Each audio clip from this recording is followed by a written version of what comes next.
Nah, jadi kita langsung praktekkan saja. Jadi apa yang kita obrolkan sebelumnya tadi, bagaimana membuat ekoenzim. Nah, ini saya coba memperlihatkan.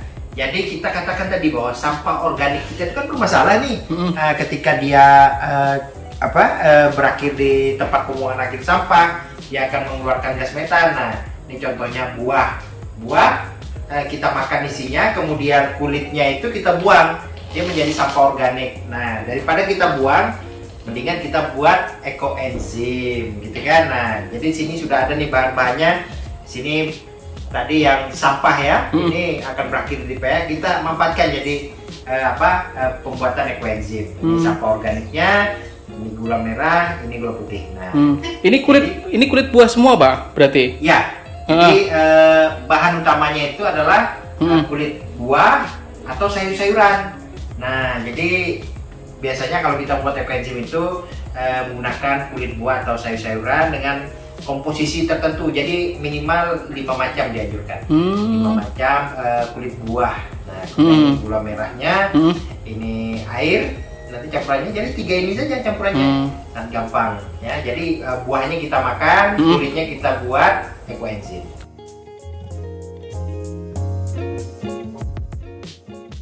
Boleh deh Pak, kita coba praktekin gimana bikinnya Pak. Nah, sebelumnya tadi saya katakan formula yang dihasilkan oleh Dr. Sukon itu rumusnya yang harus kita ingat. Jadi rumusnya itu 1, 3, 10. 1 itu gula merah atau molase, kemudian 3 itu adalah bahan organiknya, ya, kemudian 10-nya adalah air. Nah, airnya juga kalau kita upayakan air sumur atau air hujan langsung. Kalau kita menggunakan air PDAM, itu disarankan untuk diendapkan dulu 1 kali 24 jam. Nah, kenapa Pak kok diendapkan gitu Pak? Nah, itu tadi karena air PDAM kita kan ada campuran bahan-bahan kimia ya. Nah, jadi menetralisir dulu lah agar nanti enzim yang kita buat itu memang sangat minim bahan yang kimianya. Nah, itu. Berarti di sini penggunaan ekoenzim meminimalkan seminimal-minimalnya penggunaan bahan kimia gitu Pak ya? Betul. Oke. Nah, kemudian juga kalau kita nih punya AC, air condition di rumah kan, itu kan ada mengeluarkan air tuh. Betul. Nah, ditampung saja airnya. Airnya itu dibuat ekoenzim juga bisa. Itu lebih bagus juga. Gitu. Jadi limbah dari limbah air AC kita bisa digunakan juga untuk ekoenzim. Ya. Oke. Karena ada perbandingan tadi 1, 3, 10, jadi 1 gula merah atau molase, kemudian 3 bahan organik dan 10 air.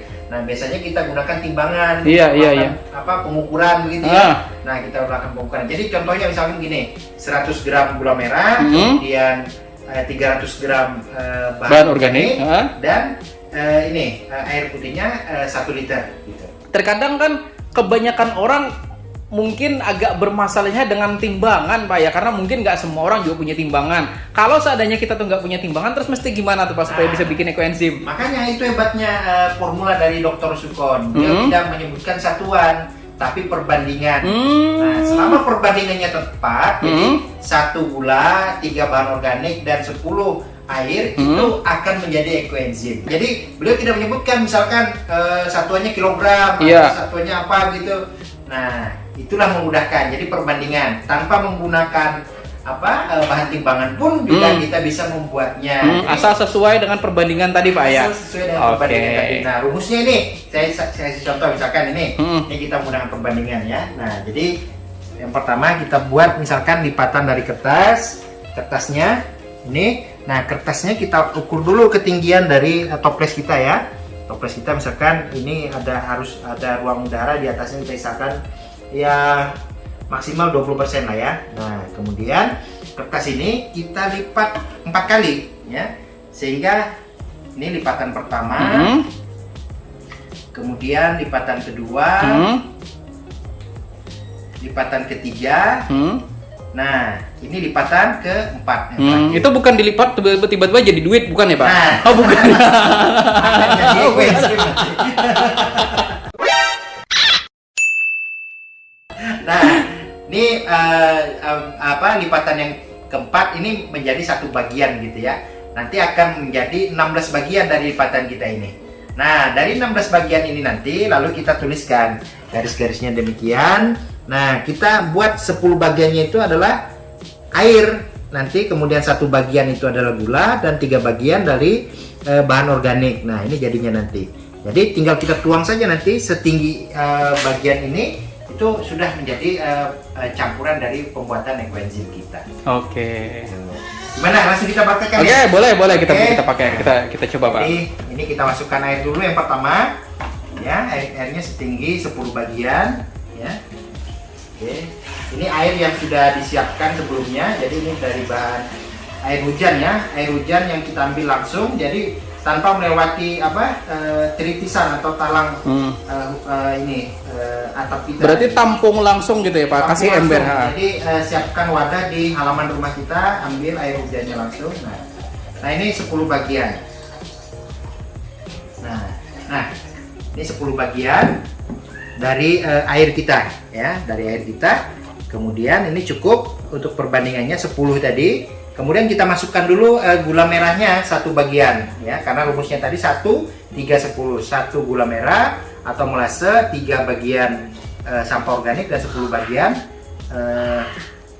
air. Nah, kita masukkan sampai 1 bagian. Levelnya akan sampai di sini nanti. Kita masukkan gula merahnya. Jadi gula merahnya tidak usah kita timbang lagi begitu. Berarti sampai garis yang itu, Pak ya? Garis ini 1 bagian ini ya. Oke. Nah, ini kita sudah kasih label 1 bagian untuk gula merahnya. Oke, sedikit lagi. Nah, kita anjurkan menggunakan gula merah atau molase supaya nanti hasil fermentasinya bagus. Nah, mungkin sudah cukup ya. Nah, kalau sudah cukup lalu kita aduk, kita ratakan antara air dengan gulanya. Kalau nanti Bapak Ibu membuat sendiri di rumah, mungkin bisa menggunakan molase atau gula merah, itu lebih ini. Nanti bisa dicoba langsung di rumah dan merasakan bagaimana sih caranya membuat ekoenzim gitu. Nah, ini boleh sampai rata, atau kalau misalnya tidak rata juga tidak apa-apa karena dia akan mencair sendiri nantinya. Nah, sudah kira-kira begitu. Lalu kemudian kita masukkan bahan organik yang sudah kita siapkan. Dengan minimal, dianjurkan minimal 5 bahan organik ya, 5 bahan organik. Jadi misalkan ada kulit pisang ya, kemudian ada kulit naga, buah naga gitu. Nah, kemudian ada bahan kulit jeruk. Kita campurkan saja. Ada nanas. Nah, kalau misalkan Bapak Ibu membuat sendiri di rumah, mungkin sampah organiknya tidak selengkap ini ya. Bisa dicicil ya, bisa dicicil pembuatannya. Atau kalau mau lebih lengkap juga bisa minta ke ini tukang jeruk Tukang pencok, Pak ya, tukang rujak. rujak gitu ya. Beliau kan biasanya ada tuh sampahnya, daripada dibuang ke tempat pembuangan sampah, mendingan kita ambil, kita pulung gitu ya. Malah biasanya tukang rujak tuh kalau kita kasih kantong plastik malah seneng dia, Pak. Senang sekali. nggak buang sendiri, dia malah dibuangin sama orang lain ceritanya. Padahal dimanfaatkan jadi ekoenzim gitu, Pak ya. Nah, sekarang kita di Banjarmasin tuh sudah banyak tuh langganan dengan paman-paman tukang jeruk ya, untuk membuat ekoenzim. Nah, ini sudah pada level 3 bagian untuk bahan organiknya. Berarti sampai garis itu, Pak ya, berarti? Sampai garis ini, Bang. Oke. Nah, sudah selesai pembuatannya. Nah, sudah selesai, tinggal kita tutup rapat. Itu nggak perlu diaduk, Pak ya, kayak tadi? Boleh diaduk ya, boleh juga diaduk gitu. Nah, boleh diaduk atau dibiarkan saja, dia akan merata sendiri nantinya ya. Nah, ini sudah selesai pembuatan ekoenzimnya. Kita tutup. Nah, kita tutup rapat ya. Nah, ini harus ditutup rapat ya. Nah, lalu kemudian kita diamkan selama 90 hari. Nah, untuk memudahkan mengingat proses pembuatan, kita buat labelnya ya. Kita buat label tanggal pembuatan kapan gitu ya. Bisa ditambahkan bahan-bahan yang digunakan juga. Kemudian tanggal panennya kapan, tanggal berapa bisa diambil ekoenzimnya. Sangat gampang membuatnya. Tidak sampai 5 menit selesai gitu ya. Nah,